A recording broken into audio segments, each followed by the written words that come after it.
Hello everyone, welcome to PNYC English grammar. आज आपला topic आहे WH क्वेश्चन.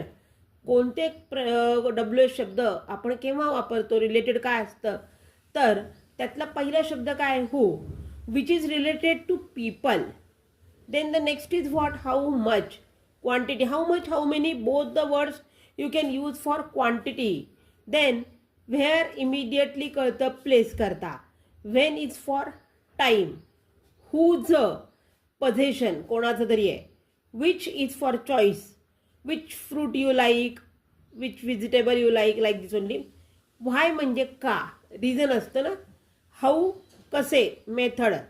आणि व्हॉट काय, थिंग्स करता, वस्तूंकरता. तर यावरनं आपल्या लक्षात येतं की WH क्वेश्चन स्टेटमेंट आहे आपल्याकडे आणि आपल्याला WH क्वेश्चनमध्ये जर कन्वर्ट करायचे त्याला आपल्याला अगोदर बघावं लागेल, त्याचा अर्थ समजून घ्यावा लागेल आणि मग यापैकी आपल्याला एखादा WHचे शब्द वापरून तो क्वेश्चन तयार करावा लागेल. In this way, for small tricks just stay tuned. Thank you. Till then, bye.